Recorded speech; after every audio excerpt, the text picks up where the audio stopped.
पता नहीं है। हेलो हेलो हेलो, मैं सबसे पहले इस कार्यक्रम में आमंत्रित करने के लिए मेघा ताई को तहे दिल से, टीम का तहे दिल से धन्यवाद और आभार प्रकट करता हूँ। और हमारे ऐसे महिलाओं को बीच में उठना सही नहीं है और 10 मिनट बैठना चाहिए। भाई लोग महिलाओं को उठाते हैं, महिला कभी नहीं उठती, और अगर उठ के चली जाएगी तो आंदोलन को भी मंजिल तक नहीं ले पाएगी, ये हम समझ जाएंगे। आज सभी को जल्दी है, लेट भी हो गए, लेकिन मैं बहुत ज़्यादा लंबी चौड़ी बातें नहीं बताऊंगा।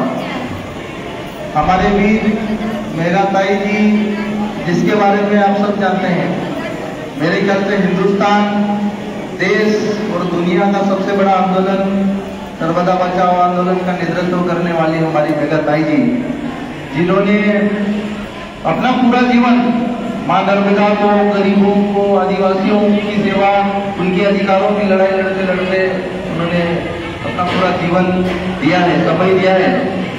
और उन्होंने, मुझे जो लगता है अनुभव की मेघा ताई जी ने जितनी संघर्ष आंदोलनों की जो डिग्री, PhD और पता नहीं क्या हासिल किया है, उनके बराबर देश में किसी को इतना अनुभव ज्ञान नहीं है।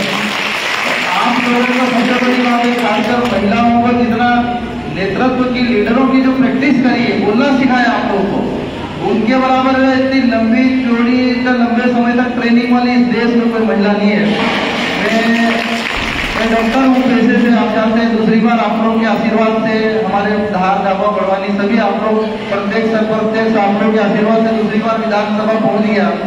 और मैं हमेशा किसी पार्टी का नेता होने की बजाय मैं गरीब, मजदूर, किसान, हमारे आदिवासी भाई, हमारे गरीब भाई, हमारे पिछड़े, हमारे सामान्य जो भी गरीब लोगों की लड़ाई, चाहे नर्मदा बचाओ आंदोलन हो, चाहे कोई भी आंदोलन हो, चाहे हमारे सरदार सरोवर डैम हो, बरगी डैम हो, जो भी डैम हो, जो भी पीड़ित लोग, उनकी आवाज उठाने में ज्यादा विधानसभा में प्रयास करता हूँ।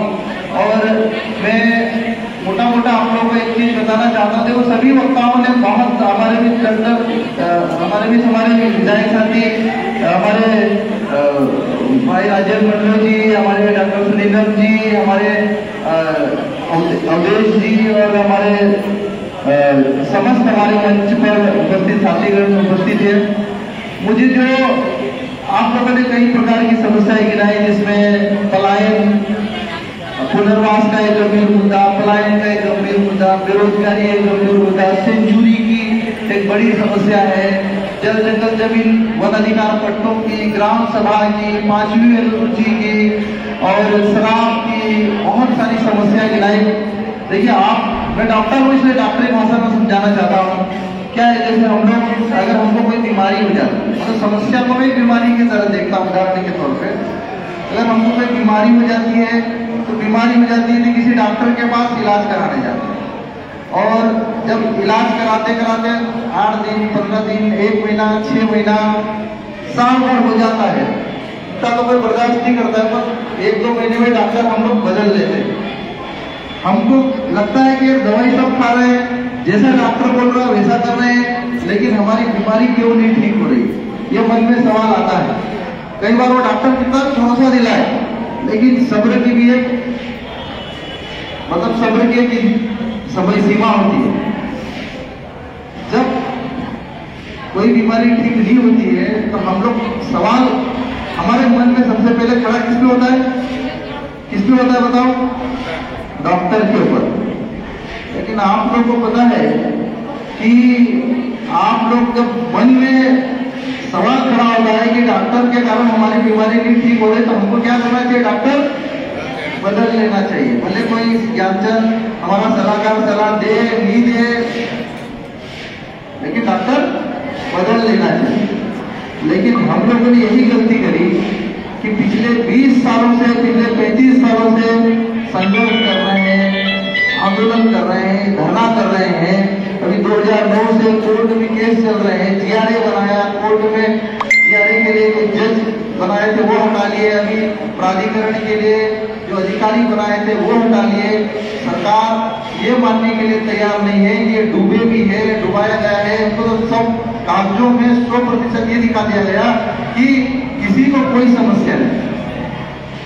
लेकिन दुख इस बात का होता है कि जब चुनाव आता है, जब वोट देने की बारी आती है, तो हम लोगों को उस डॉक्टर को बदलने के बजाय उसी डॉक्टर को बार बार वोट दे रहे हैं। यहाँ आंदोलन के कई बड़े बड़े संघर्षशील माताएं, बहनें, महिलाएं भी बैठी हुई, हमारे बुजुर्ग साथी भी बैठे हुए, लेकिन वोट देने की बारी है तो उसी पार्टी को वोट दे रहे जिसने हमको अभी 17 तारीख को 16 तारीख को डुबा दिया, फिर भी लोगों को समझ में नहीं है। सच्चाई बोल रहा ना। अभी दीदी बोल रही थी कि शराब बंद होना चाहिए, शराब के कारण ये नुकसान हो रहा है, शराब के कारण ढंग नुकसान हो रहा है, लेकिन 75-60% 50% उन्हीं माताओं ने, उन्हीं बहनों ने आप सबको बताया कि शिवराज ने दुकानें बंद करने की बजाय, कम करने की बजाय डबल टिबल करी दुकानें, और उसी टैक्स से महिलाओं को 1000 रुपए बांट रहा है।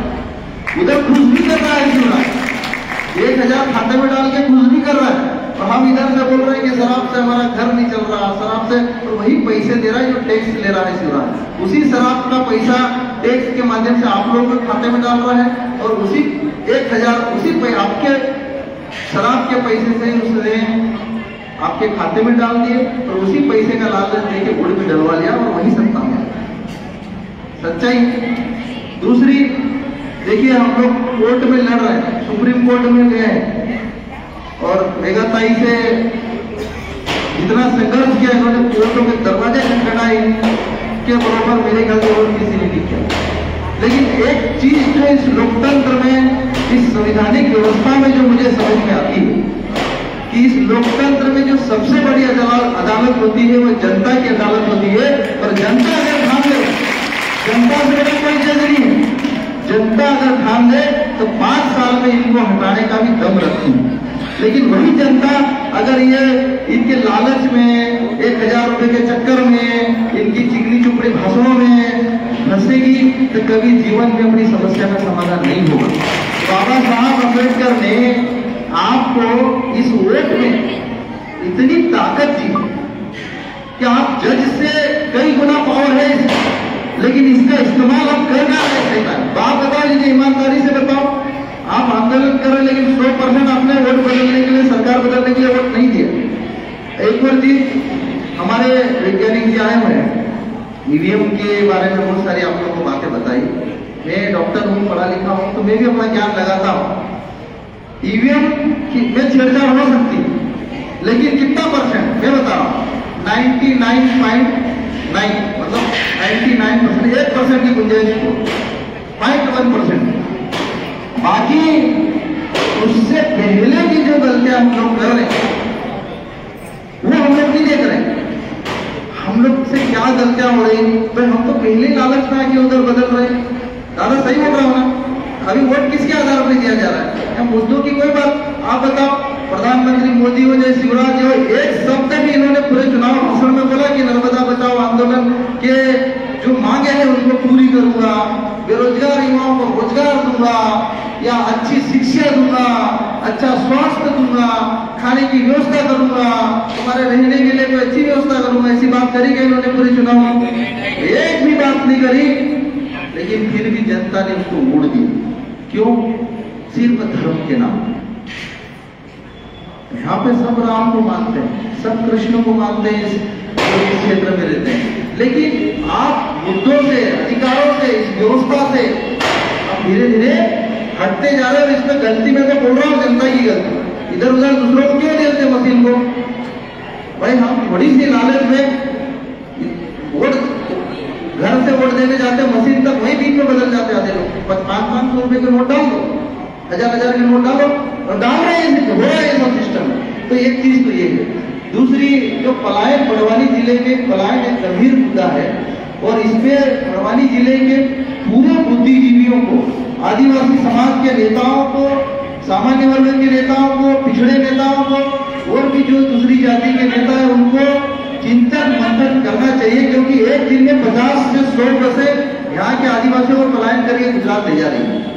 और ये जब जा रहे हैं, भारी संख्या में जा रहे हैं, और बिहार की स्थिति है कि आधा क्षेत्र खाली हो गया है, और आने वाले समय में अगर क्षेत्र ये यहाँ की जनता सचेत नहीं रही, ये आदिवासियों के लिए जो आरक्षण मिला और आरक्षित सीट मिली हुई है यही 2028 में खत्म हो जाएगी। इसलिए पढ़े लिखे आदिवासियों को काम अपने भेजे में घुसा लेना चाहिए कि पलायन किसी भी कीमत पर रोका जा रहा है। इस विधानसभा चुनाव में मोदी ने देखिए क्या चालाकी करी। 12 तारीख को दिवाली थी, 12 तारीख को दिवाली थी तो 1 अक्टूबर तक तो गुजरात में बसें जानी थी, जितने लोग यहाँ से खाली हो सकते हो जाए। लेकिन जब वापिस आने का समय 1 अक्टूबर के बाद हुआ, 1 नवंबर में 12 नवंबर को दिवाली, तो 1 नवंबर के बाद जब वापिस आने का समय है सारी बसें बंद कर दी। अब गांव के अनपढ़ गरीब मजदूर गुजरात गए, वापिस कैसे आना? एक विधानसभा से कम 20-20, 25-25 हजार वोटर जो कांग्रेस के वोटर थे, ग्रामीण क्षेत्रों के वोटर थे, वो वोट नहीं डाल पाए। मैं अपनी विधानसभा को बता रहा हूँ, 20 से 25 हजार वोट कम ला ही नहीं पाए। अगर हम लाने की कोशिश करी, एक मजदूर को लाने का खर्च 1200 से 1500, इतना पैसा कहां से लगाया आदमी? तो ये सब चीजें जो पलायन, और ये पलायन के कारण ये लोकतंत्र भी खतरे में है। आज बताओ, हम लोग कोर्ट के चक्कर काट रहे हैं, हम लोग GRA में वहां पे जज नहीं है, हमारे अधिकारी हटा लिए सरकार ने, और सरकार बोली नहीं कि मैं तुमको मुआवजा देंगे 5,80,000 देंगे, फिर भी हम वोट दें। 17 तारीख को 16 तारीख को जो इन्होंने डेट खोले प्रधानमंत्री नरेंद्र मोदी जी ने जन्मदिन मनाने के लिए, सबको पता था कि जन्मदिन मनाने के लिए डुबाया और रातों रात डुबा दिया, हमारे यहाँ भी डुबाया। लेकिन जब वोट देने की बारी आई तो वोट तो उन्हीं को देंगे जिन्होंने डुबाया। ये चीज मुझे समझ में नहीं आ रही है कि अगर ये मानसिकता नहीं बदलेंगे कि इनकी मानसिकता गरीबों के प्रति, किसानों के प्रति, संविधान के प्रति कोई इनकी आस्था नहीं है, ये सबको बदलना चाहिए। आज सब पूरी व्यवस्था को धीरे धीरे ठेके पे दे दिया, स्कूल को प्राइवेटाइजेशन, परिवहन को प्राइवेटाइजेशन, बैंकों का प्राइवेटाइजेशन, हवाई अड्डे का प्राइवेटाइजेशन, धीरे धीरे निजीकरण, सबको निजीकरण ठेके पे दे दिया। आज वो बेचारे अतिथि शिक्षक 2,500, 3,000, 5,000 में नौकरी करने एक मजदूर है। स्कूलों में सारे चपरासियों के परमानेंट पद हटा लिए, सबको कलेक्टर रेट पे चल रहा, ठेके पे चल रहा, सब कुछ ठेके पे दे देगा मोदी, देश को ठेके पे दे देगा। तो आने वाले समय में अपने बच्चों का क्या होगा, इस देश का क्या होगा? इसमें मंथन करना चाहिए, इसमें चिंतन करना चाहिए। आज इनके दीदी के ऊपर आज आप लोग बताओ, इन्होंने इतनी ईमानदारी से पिछले 35 साल के संघर्ष में कभी इनमें दाग नहीं लगाया, लेकिन भारतीय जनता पार्टी ने 2-4 आदिवासियों को आगे क्या फायदर से करा दी, इन्होंने NGO में घपला किया। आज बताओ इनकी चाला क्या है? ये उस हर आदमी को खत्म करना चाहते हैं जो ईमानदारी से इस देश की रक्षा करना चाहता है, जो ईमानदारी से इस देश को बचाना चाहता है, जो ईमानदारी से इस देश का उन्नति चाहता है, जो ईमानदारी से इस संविधान की रक्षा करना है। आप भी ईमानदारी की बात करोगे, आपको भी खत्म कर देगा, आपके ऊपर आरोप लगा जाएगा, आपको बदनाम कर दिया जाएगा। मेरा मूल बात यही है कि हम लोगों के पास पावर है, 5 साल में एक बार जो मौका आता है, आपके पास बड़े बड़े जजों से उनसे बड़ा ताकत है। एक झटके में आप लोगों को ताई ने 35 साल से नेतागिरी की ट्रेनिंग दे दी है, उखाड़ने के लिए कसम खा के मैदान में उतर जाओ, अगली बार नहीं बदले इसके। और जब बदलेंगे तो आप लोगों की जो मांग रहेगी, आप लोगों की जो समस्या है, जो डिमांड है, उसी के आधार सरकार बनेगी और उसी के आधार पे आपके काम होंगे।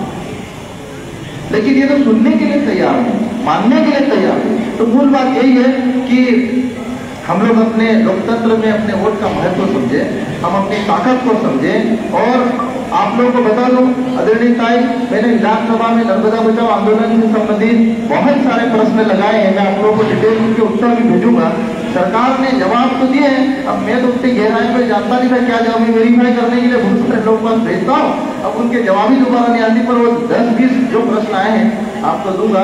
तो आगे और उनके आगे क्या प्रश्न लगाना है, अभी नया सत्र हमारा 18 तारीख से शुरू हो रहा, और राज्यपाल महोदय का जो भाषण होगा महामहिम राज्यपाल का, और उस राज्यपाल महामहिम के भाषण के बाद जैसे ही हमको मौका मिलेगा, निश्चित ही आप लोगों की आवाज उठाओ।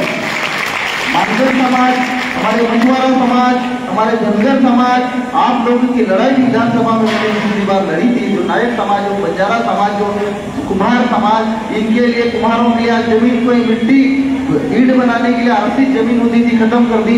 मछुआरों के लिए जो ठेके नर्मदा नदी पर तालाबों में एक छत्र इनका कब्जा हुआ करता था। आज बड़े बड़े अडानी अंबानी जैसे बड़े बड़े ठेकेदारों को ठेका दे दिया गया है। आज हर वर्ग पीड़ित है इन लोगों से, लेकिन इनकी चुंबक से फंसा हुआ है। जब वोट देने की बारी आती तो उसी में घुस जा रहे हैं। तो इनका समस्या का समाधान आपके हाथ में है। अगर आप चाहेंगे, आप ठान लेंगे, इनको उखाड़ के आप ही फेंक सकते हो। पार्टी में किसी पार्टी में दम नहीं, जो दम जनता के अंदर है, जो दम आप लोगों के भीतर हो, किसी नेता में दम नहीं है। इसलिए अपनी ताकत को पहचानो, मिलकर संघर्ष करेंगे, लड़ेंगे और आप लोगों के लिए जितनी जो मुद्दे हो, ध्यान आकर्षण हो, प्रश्नकाल हो, शून्यकाल हो, आप लोग मुझे दीजिए। मैंने पिछले 5 साल में सबसे ज्यादा विधानसभा में प्रश्न पूछे सरकार से, आंख से आंख मिलाकर शिवराज से बात करी, लड़ाई लड़ी। और अभी सत्र में बनावट क्षेत्र की जनता का भी धन्यवाद और आभार प्रकट करता हूं कि उन मुद्दों की लड़ाई लड़ने के लिए मुझे दोबारा मौका दिया। और मैं नर्मदा बचाओ आंदोलन से जुड़े कार्यकर्ताओं की जो भी समस्या रही, जो भी मुद्दे हैं, विधानसभा में प्रमुखता से आवाज उठाऊंगा। और 5 साल तक हम लोग आपस में बने रहेंगे, हमारा दोस्ताना संबंध बना रहेगा, लगातार चर्चाएं वार्तालाप हमारे बीच में होती रहेगी, क्योंकि यही लोकतंत्र की सुंदरता है, ये लोकतंत्र की खासियत है। हम आपके साथ रहेंगे, मिलकर लड़ेंगे, जोर से बोलो लड़ेंगे, लड़ेंगे। कौन बनाता हिंदुस्तान, कौन बनाता हिंदुस्तान। चलो बहुत बहुत धन्यवाद, बहुत बहुत